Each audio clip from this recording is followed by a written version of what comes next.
So correct, things are only going to get worse for women. And no, we have never come together as a class of people. And if you're a white woman wondering why, I'm going to hold your hand and we're going to walk over to the mirror together. And we're going to take a good long look in that mirror right now. But let's get comfortable and talk about why women don't actually support other women. Truthfully, what a lot of white women want more than freedom is just patriarchy light. Patriarchy with the men removed so that they can be at the top for once. Like, right? Wouldn't that be nice? And this is really what Taylor Swift gets called out a lot on, because this is basically how she views feminism. She uses it to protect herself and she uses it to bolster her own standing as like a feminist. It's kind of like those men that always are telling you like, I'm such a feminist and like I protect women. That is until their status is threatened, or until it's time to give up their spot, or even just their opinion, or even just like defer to a woman for once, and they just won't do it. Basically, that's what a lot of white women want. They essentially want things to stay the same. They just want to remove the men from the top, and they want to be the next thing on the top. And they're like, don't worry, guys, like everyone down there, I'll tell you what to do, and I'll represent us all. When it comes time for them to be called out the way that they always wanted to call men out, they have no problem using that power to squash any dissent, if you will. And all of these things are patriarchal. When Nicki Minaj called out that only like skinny white women get nominated for Video of the Year, and then Taylor Swift, instead of using her platform to illuminate that issue and to agree with Nicki because she was objectively right, like objectively right. You lose nothing by agreeing with her because she's objectively right. What instead Taylor Swift did was take it as a personal attack. And this is exactly how feminist men act, right? When they are called out, it's like, well, it's like, why are you calling me out? Like, I've done nothing but good, and like blah, blah, blah. And people are like, oh, I thought we were friends. Like, I was actually coming to you like I have a problem, and you're taking it as a personal attack. Like, no, I'm sorry. I thought you were a feminist. Like, I thought you wanted to help other women, but you're just actually taking things as a personal attack. And you're acting like this is patriarchy light, and you're acting like there's a pecking order, and you're acting like I didn't come to you as like peer and as an equal, that I came to you as someone who's like trying to knock you down from a position of power. Like, no, I came to you on equal standing. I came to you and I tried to reason with you and be like, wow, don't you see what's happening? And you were like, why are you attacking me personally? And that's what a lot of white women do when they are called out by black women. Instead of just acknowledging like, yes, this is a problem, like, and mobilizing resources or trying to work on a plan to make things better, white women take all of these things as a personal attack. Like, they take conversations about intersectionality as a personal attack. Like, it's crazy that they will still fail to see that coming into a black woman's comments saying, I don't like being painted with a broad stroke brush as a white woman is exactly the same fucking thing as a man saying, well, it's not all men, and I don't do that. First of all, if you feel attacked by that statement, think about what you would say to a man who was attacked by a woman saying men this and men that. If you feel attacked by somebody saying white women this, white women that, then you're part of the problem. And that's okay. The fact that you feel attacked, like, that means you got to look at something. That means it's calling you out. As we used to say in church speak, like, the Holy Spirit's calling you out. It's not the person that's talking. That's you. That's your conscious calling you out. That's the Spirit talking. Okay, that's not you being like rightfully defensive. That's your conscious. That's your conscious talking. So just listen to it. That's okay. Think of what you would want a man to do in that situation if he was being called out for his, like, the negative consequences of his actions, and just do that. Learn and do better. Apologize. Educate other people that look like you. It's not hard. It seems hard because you think that you would be losing something. But the point is, we don't want to live in a fucking patriarchy anymore. What would you be losing by admitting that other people suffer too?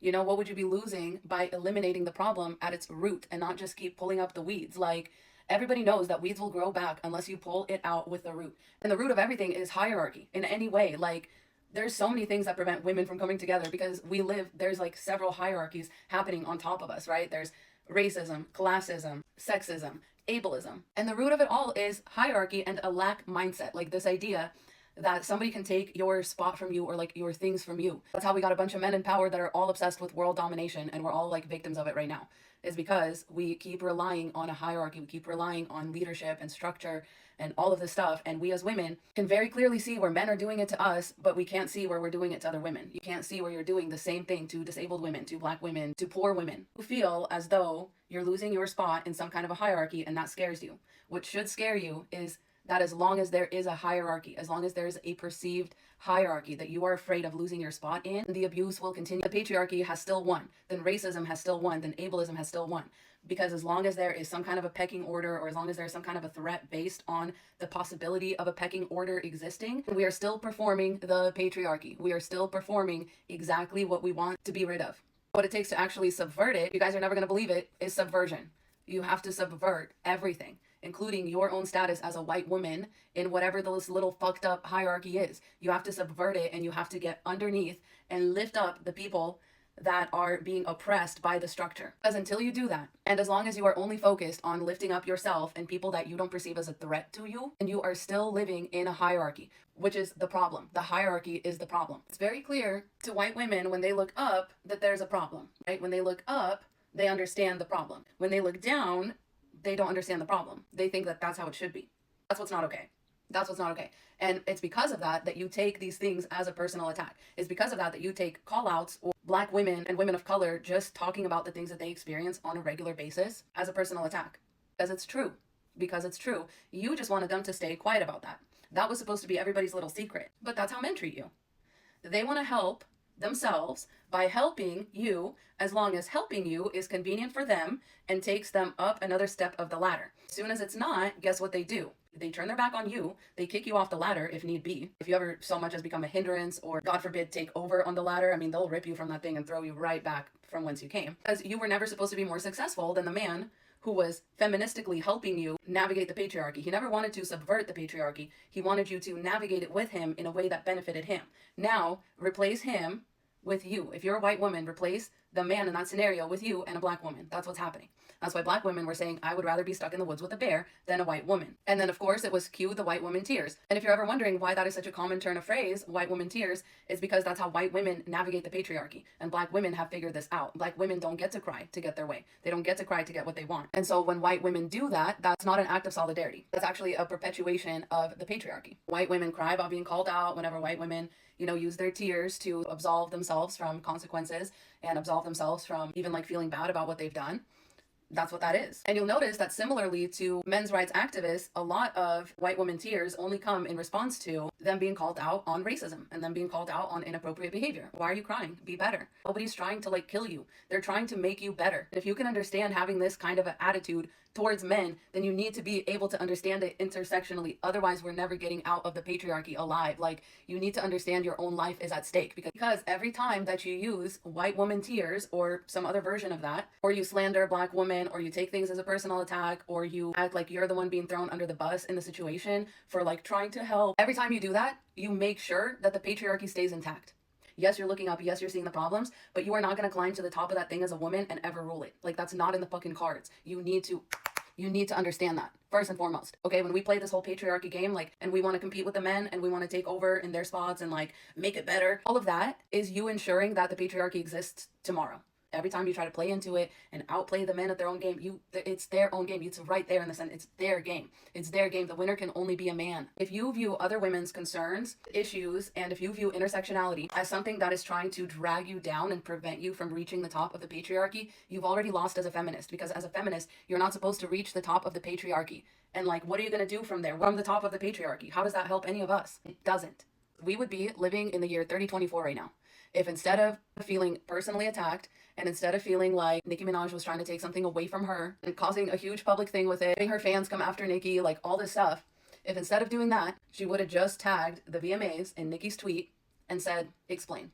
One word to unite women. You want to use your white woman privilege for good? That's what you should be doing. Otherwise, you're not a feminist. When you take other women's bad experiences with the patriarchy as a personal attack, you are part of the problem. You are part of the patriarchy. And part of that is because you wrongfully think that you represent all women and all of women's struggles. When in reality, white women like me know nothing about that. We know nothing about the struggles of Black women and women of color in general. When you say well, I'm a woman and you guys are trying to take me down and all this stuff, you're not doing the thing that you think you're doing. You're actually absolving yourself of problems that you could realistically and legitimately help to solve. The only reason that Taylor Swift didn't call out the VMAs was because they were going to give her an award. And awards are very important in a hierarchical structure, like the patriarchy. That's why Taylor Swift works so hard to keep her songs charting and trending and all that stuff at the expense of other artists, at the expense of other younger female artists. You know why? Because her feminism only extends to herself and people that don't threaten her standing in the patriarchal structure. So her feminism is quite literally not real, because feminism would never allow the patriarchy to win. And a true feminist would never be interested in climbing the ladder of the patriarchy so that they could sit up at the top and giggle and kick their feet up with all the men up there. Because what you're doing as a woman in that case is you're playing king of the hill with the men. They will never accept you at the top of that hill. You need to understand that. Woman CEO, billionaire, whatever, it doesn't matter. They'll be well, her tits are saggy. And boom, you're done. You're done. If you are trying to climb the patriarchal structure as a woman, it shows. It's going to show every time. We can see you. We can see you. And it's always these women that are going to be well, why are you coming after me? I didn't do anything. And blah, blah, blah. You sound like a man. You sound like the men. You sound like the men in my comments. They're not all men. And I would never do that. And all of your solidarity is fake. How do you not see that ripping off women, squashing other women in the charts is not the way to be a feminist? They're actually fucking crazy. If you think that you getting to the top of the patriarchy pyramid is going to solve any problems for anybody but you. And it won't even solve your problems. This is a general white woman problem. They're always feminist until they get called out, because they're not interested, once again, they're not interested in actually subverting the structure. They're interested in removing the men from it and still playing around in that same structure. Well, that's never going to happen. And so yeah, while we're all here looking in the mirror, let's ask ourselves, what do you want? Do you actually want the patriarchy to no longer exist? Do you actually not want to be oppressed by the patriarchy any longer? Or would you be fine with the patriarchy if men didn't have access to it? If there was no more glass ceiling, would you be okay with the patriarchy then? That's going to really help explain and make it very clear of like what you're actually after. And that's good for you to know, because we need to know if we can actually come together as women. We need to know. We need to know who's on board and who's not, because subverting the patriarchy is not the same as women getting to the top of the patriarchy. You understand the patriarchy is inherently a hierarchical structure. So whenever we talk about somebody getting to the top of it, like this is why boss babe feminism was very dangerous. Anytime you're trying to climb a hierarchical structure, you have to climb over other people. You have to leave other people behind so that they can support the structure that you want to sit on top of. I don't want no part in playing king of the hill with the men in their stupid little structure. That shit is stupid. It's stupid and it always hurts people. And I don't want to do it. So we have to like imagine, we have to use our imaginations, okay, and figure out a way forward. Because as long as we are all climbing over each other to try and like beat the men at their own game, everybody loses. All of us lose. All the women lose. Because anytime you're a girl's girl until the girl's prettier than you, you're giving the men power to rank women by looks. Anytime that you're a girl's girl until a girl's more successful than you, you're giving power to a structure that men invented, because you are worshiping success, letting it prevent and distract you from your actual goal, which is to support women. Because when you're trying to fit into the patriarchy, you end up hurting women the same way that men hurt you, because that's the only way to play their game. So please stop playing their game and let's actually come together for once. I'm fucking tired. I don't want to live in the world that Taylor Swift is trying to create. She's trying to boss babe her way to the top. And that's not going to help a single one of us meaningfully. That's what I don't want. And I don't want other white women looking at that thinking that that's okay. It is such a good idea to defer to Black women on things, especially things like feminism and things like how we should move forward with a feminist mindset. When you look at intersectionality, you also have to remember the person with the most intersectionality has all the bases covered. If you come to a Black woman and you say, hey, a man is harassing me, she's gonna believe you. If you had to come to a Black woman and say, hey, I think I'm experiencing racism, she would be like, this is something that I've experienced, so I can help you navigate this, right? Whereas you come to a white woman with, I think I may be experiencing racism, and she's gonna say, oh, well, probably not, because that's her reality. So you should be deferred to because you understand everybody's problems like unilaterally, because you've had that experience. But the truth is, like, the more intersectionality somebody has, the more they're actually keen to everybody's problems. What's the one thing we see over and over again with white men is that they can't see anybody else's problems but their own. Like, people's pain doesn't matter to them until they have to experience it. And they won't ever experience a lot of what the rest of us experience on a daily basis. Like, do you see what I'm saying? So when you defer to a Black woman, what she's going to have is a more comprehensive experience and understanding of the world than does a white woman. That's why it's very important to think about intersectionality and those intersections of poverty, those intersections of race, intersections of gender, intersections of ableism. More of those experiences that a person has had, the more sympathetic they'll actually be across the board to everybody else's experience. That's why, like, logically, CRT works. It works because people really only live off of their own based experience. It's hard for them to identify things that haven't happened to them, because they don't fundamentally understand them. I will have tagged a lot of creators in this video that I follow that I definitely think you should follow, because they have that very comprehensive perspective that we should be listening to a lot more than voices like mine, right? Like, I'm not saying my voice is not important. I'm saying it doesn't cover all the bases of the problems that women that I care about, whose freedom and equality I care about, experience. That's why we should all be listening to the voices of people who are actually the most oppressed in our system. They see it more clearly than any of us ever will. Please go follow them and please listen. Godspeed.